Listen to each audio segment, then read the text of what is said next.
Le plan de table indiquait mon nom à la table 18, coincé dans un coin près des portes de la cuisine, mélangé avec le personnel de restauration et les employés du lieu.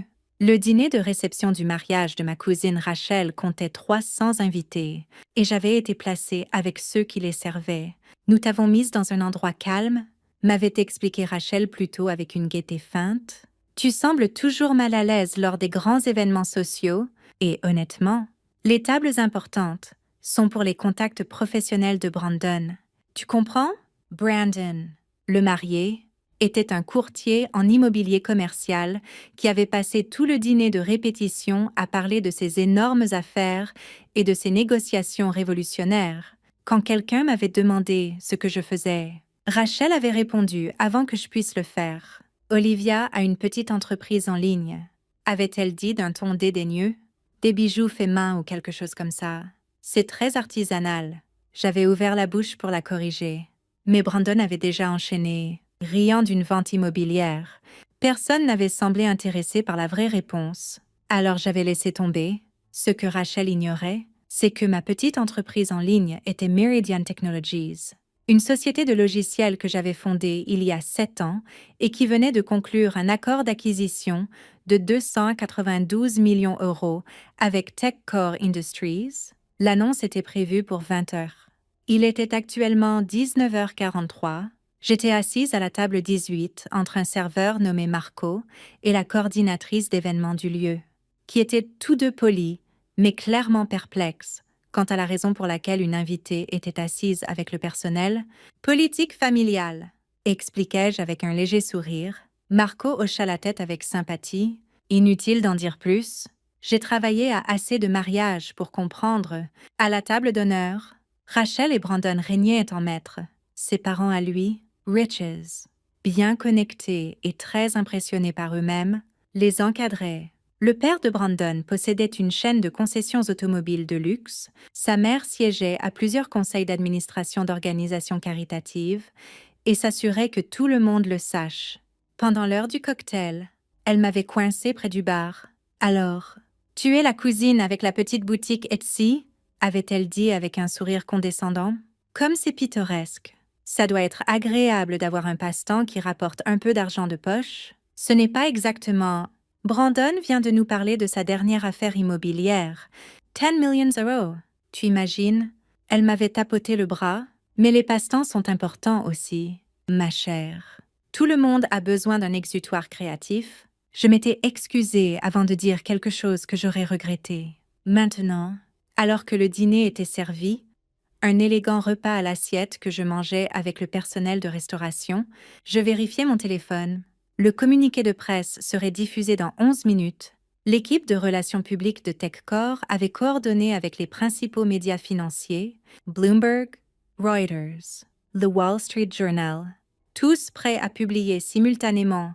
Mon téléphone vibra avec un message de mon directeur financier. Le cours de l'action grimpe déjà en bourse après clôture. Ça va être énorme. Profite du mariage. Je souris légèrement et rangeai le téléphone. Brandon se leva pour son toast. Levant sa coupe de champagne, il était déjà éméché. Sa voix trop forte, sa confiance gonflée par l'alcool et l'attention du public. « Je veux remercier tout le monde d'être ici. » commença-t-il. Surtout mon incroyable épouse, Rachel, qui a accepté d'épouser un type comme moi. Applaudissements et rires. Et je veux remercier mes parents de m'avoir appris ce qu'est le vrai succès. Papa disait toujours « Travaille dur, conclus de grosses affaires et ne te contente jamais de petites ambitions. » Il fit un geste large. C'est ce qui sépare les gagnants des... Eh bien, des autres. Ses yeux me trouvèrent à la table 18 et son sourire en coin s'élargit. Nous sommes reconnaissants d'avoir tout le monde ici, même les membres de la famille avec leurs petits passe-temps et leurs activités secondaires. Parce que c'est ça, la famille. Se soutenir mutuellement quel que soit le niveau auquel on opère. Il leva son verre, aux vraies carrières et aux vrais succès. La salle explosa en applaudissements. Rachel rayonnait. Les parents de Brandon semblaient fiers.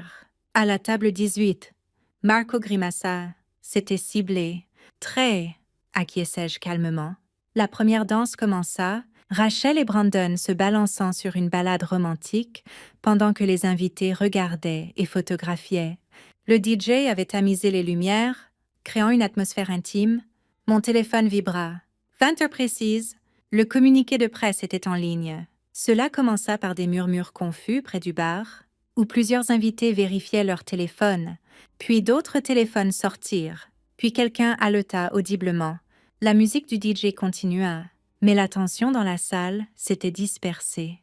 Les invités se regroupaient en petits groupes, se montrant mutuellement leurs écrans de téléphone, chuchotant avec urgence. Le père de Brandon sortit son téléphone, fit défiler et devint absolument pâle. Rachel remarqua le trouble, son sourire vacillant pendant qu'elle dansait. Brandon, inconscient, continuait à se balancer, puis quelqu'un, l'un des contacts professionnels de Brandon, se leva brusquement et cria à travers la salle. « Nom de Dieu! Olivia Chin vient de vendre sa société pour 292 millions d'euros. » La musique s'arrêta. Toutes les têtes dans la salle se tournèrent vers la table 18. Brandon s'arrêta au milieu d'un pas de danse, ses bras encore autour de Rachel. « Quoi? » L'invité leva son téléphone, sa voix portant dans le silence soudain. « Meridian Technologies, la société de logiciels, vient d'être acquise par TechCore Industries. Un accord de 292 millions d'euros. La fondatrice et PDG est... » Il fit défiler puis me regarda directement. « Olivia Chin, âgée de 33 ans. Basée dans cette ville. Ça ne peut pas être vrai, » dit Brandon, mais sa voix avait perdu son assurance. « Olivia fait des bijoux ou quelque chose comme ça. Je le lis ici sur Bloomberg, » insista l'homme. « Meridian Technologies, fondée il y a 7 ans. Spécialisée dans les logiciels de sécurité d'entreprise. Liste de clients. Fortune 500. L'acquisition est qualifiée de l'une des plus importantes transactions technologiques de l'année. » Le visage de Rachel passa de la confusion à l'horreur, tandis que la compréhension se faisait. Ses yeux me trouvèrent à travers la salle. La mère de Brandon sortit son propre téléphone, les mains tremblantes en faisant défiler. « Oh, mon Dieu, c'est vrai. Il y a des photos. C'est elle. » Elle leva son téléphone, montrant la photo du communiqué de presse. Moi en tailleur d'affaires, debout au siège de Meridian avec notre logo derrière moi. Professionnel, confiante, incontestablement PDG. La salle explosa. Les invités se ruèrent sur leur téléphone, googlant frénétiquement. Les conversations éclatèrent. Elle dirige une société valant des millions. Rachel disait qu'elle vendait des bijoux en ligne. Brandon vient de la traiter de passe-temps. Chetoast. Oh, mon Dieu. Chetoasit. 292 millions €. Elle était assise avec le personnel de restauration. Brandon resta figé sur la piste de danse, son visage passant par la confusion, l'incrédulité et l'horreur naissante. Rachel avait la main sur la bouche, des larmes se formant. Le père de Brandon se fraya un chemin à travers la foule vers moi, son dédain antérieur remplacé par un intérêt commercial frénétique. « Olivia, je n'avais aucune idée. Nous devrions discuter. J'ai des connexions dans les investissements technologiques. » « Je suis sûre que oui, » dis-je calmement, restant assise à la table 18. Sa mère apparut à ses côtés, son vernis social craquelant. « C'est incroyable. Pourquoi n'as-tu rien dit? Nous t'aurions placé à la table d'honneur, présenté à tout le monde. »« Vraiment ?» demandai-je doucement. « Ou m'auriez-vous quand même ignoré parce que je ne performais pas la richesse comme vous l'attendiez ?» Elle rougit. D'autres invités approchèrent, soudainement impatients de me connaître, de revendiquer une connexion, de discuter affaires. Les témoins de Brandon, qui m'avaient à peine remarqué plus tôt, voulaient maintenant parler tech et investissement. Je restais assise, Marco le serveur à mes côtés, essayant de ne pas rire du chaos. Rachel se fraya un chemin à travers la foule, mascara coulant. Brandon traînant derrière elle, l'air abasourdi. « Olivia, » dit Rachel désespérément. « Je ne savais pas. Je le jure, je ne savais pas. Tu n'as jamais dit que tu étais PDG. Tu n'as jamais demandé. » Répondis-je. « Tu as supposé. Quand les gens demandaient ce que je faisais, tu intervenais pour appeler ça une petite entreprise en ligne avant que je puisse expliquer. Mais tu aurais pu me corriger. J'ai essayé. Plusieurs fois. À Thanksgiving, j'ai mentionné que Meridian s'agrandissait. Tu as changé de sujet. À Noël, j'ai expliqué que nous avions décroché un contrat Fortune 500. Tu as demandé si ça signifiait que j'allais enfin avoir un vrai travail. À ta fête de fiançailles, j'ai essayé de discuter de notre levée de fonds en série B. Tu es littéralement parti au milieu de ma phrase pour parler aux amis de Brandon. Chaque exemple frappait comme un coup physique. Le visage de Rachel se froissa, Brandon s'avança, son sourire en coin antérieur complètement disparu. Le toast. Oh mon Dieu, le toast, dis-je. Tu as dit que j'avais un petit passe-temps, une activité secondaire, que je n'opérais pas à ton niveau. Je me levai enfin, le regardant dans les yeux. Pour le contexte, ta plus grosse affaire était de 10 millions €. Le chiffre d'affaires annuel de ma société l'année dernière était de 75 millions €. L'acquisition dont vous lisez tous les détails valorise la société que j'ai construite à 292 millions €. Ma participation personnelle est d'environ 62%, le calcul plana dans l'air. Quelqu'un haleta en le calculant. Tu vaux plus de 172 millions €, dit le contact professionnel de Brandon. Impressionné. Sur le papier, corrigeai-je.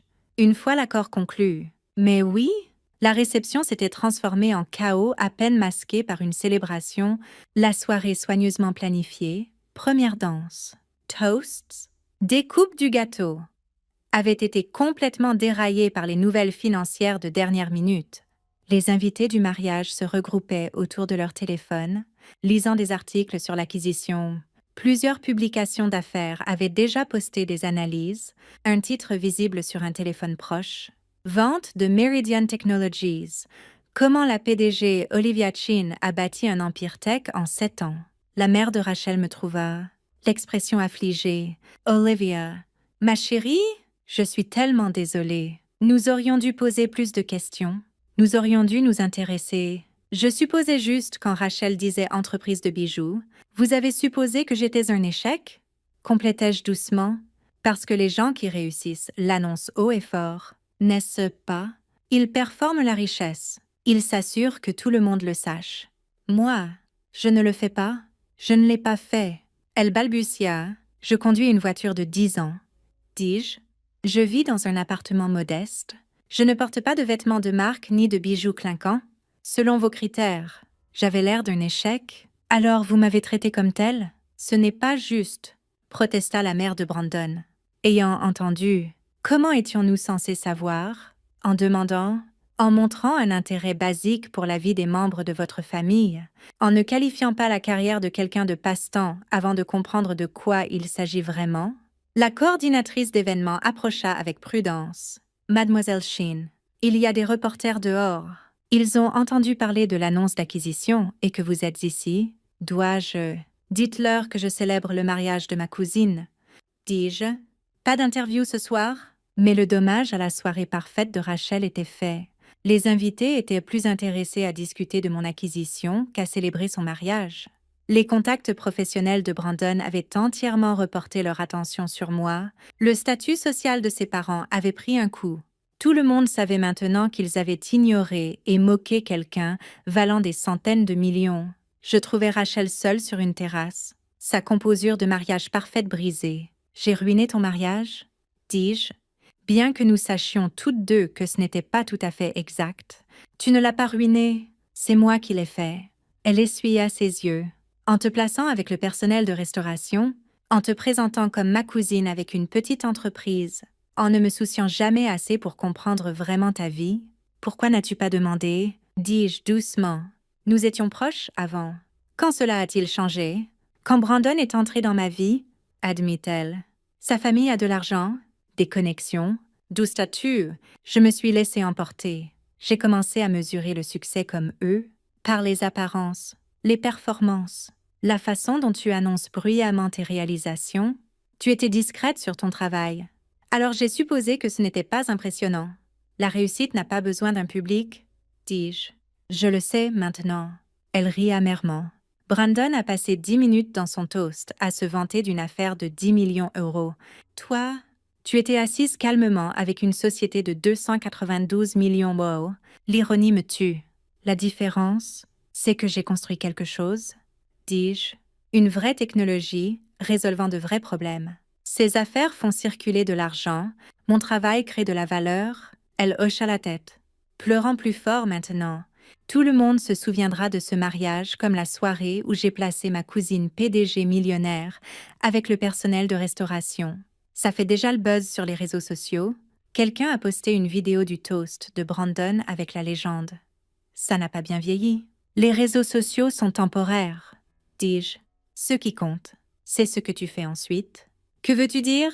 Veux-tu une relation avec moi? La vraie moi? La PDG, la fondatrice tech? La personne qui a construit quelque chose de significatif? Ou veux-tu garder tes distances parce que je ne joue pas au jeu de la richesse comme la famille de Brandon l'attend? Je veux une relation, dit Rachel immédiatement. Je veux retrouver ma cousine, celle que j'admirais avant de devenir stupide avec le statut et les apparences. Alors on recommence à zéro, dis-je. Après ta lune de miel, un café, juste nous deux. Et tu pourras me poser des questions sur ma vraie vie? Elle me serra fort dans ses bras. Je suis tellement désolée. Pour tout ça, la réception traîna les événements restants. La découpe du gâteau fut sobre. Le lancer du bouquet fut expéditif. Les invités partirent tôt, la plupart encore absorbés par leur téléphone à lire sur l'acquisition. Brandon me trouva près de la sortie. L'air che diabattu, che toast, dit-il doucement. J'étais un abruti, une abruti complète. Oui, acquiesçai-je. Rachel m'a dit que tu avais essayé d'expliquer ton travail plusieurs fois et que nous t'avions coupé. Nous avons supposé que parce que tu n'étais pas tape à l'œil, tu n'avais pas réussi. C'est exactement ça. Il passa une main dans ses cheveux. Mon affaire de 10 millions d'euros. J'en étais si fière. J'ai veillé à ce que tout le monde à ce mariage le sache. Et toi, tu étais assise là, venant de vendre une société pour 292 millions d'euros, mangeant avec les serveurs, sans rien dire. Parce que l'accord parle de lui-même, dis-je. Je n'ai pas besoin de l'annoncer à des mariages familiaux pour me sentir réussie. Apprends-moi ça, dit-il de façon inattendue. Comment mesurer le succès par ce que tu construis au lieu de ce que tu diffuses? Parce que clairement, je le faisais mal. Je l'observais. Cet homme qui avait souri en coin à mon petit passe-temps quelques heures plus tôt, maintenant genuinement humble, commence par respecter les gens indépendamment de l'apparence de leur succès, dis-je. La personne discrète dans le coin pourrait être en train de bâtir des empires. La voix la plus forte dans la salle pourrait compenser une insécurité. La vraie confiance n'a pas besoin d'un public. Il hocha lentement la tête. Je vais travailler là-dessus. Olivia, félicitations. Vraiment, ce que tu as construit est incroyable. Je rentrais chez moi ce soir-là dans ma voiture de 10 ans, à travers la ville où j'avais bâti Meridian Technologies, d'une start-up à 2 personnes, à une société valant des centaines de millions. Mon téléphone affichait des centaines de messages, félicitations de collègues, demandes d'interview des médias, enquêtes de partenariat d'investisseurs et un de Rachel. Merci de ne pas avoir renoncé à moi, je serai meilleure, je le promets. Le mariage était devenu infamous. Le mariage où la PDG était placée avec le personnel de restauration faisait déjà le buzz. Des vidéos du toast de Brandon, contrastées avec les nouvelles de mon acquisition, étaient devenues virales. Les publications d'affaires l'analysaient comme une étude de cas sur les suppositions et les apparences. Mais rien de tout ça n'importait autant que la simple vérité. J'avais construit quelque chose de réel, quelque chose de précieux, quelque chose qui changeait la façon dont les entreprises géraient les logiciels de sécurité. Je l'avais fait discrètement, sans fanfare, mesurant le succès par l'impact plutôt que par les applaudissements. Rachel et Brandon apprendraient cette leçon éventuellement, ou pas. Dans tous les cas, la société que j'avais construite resterait la preuve que la vraie réussite n'a pas besoin de projecteur. Parfois, elle a juste besoin de la table 18 et d'un communiqué de presse timed parfaitement pour interrompre la première danse.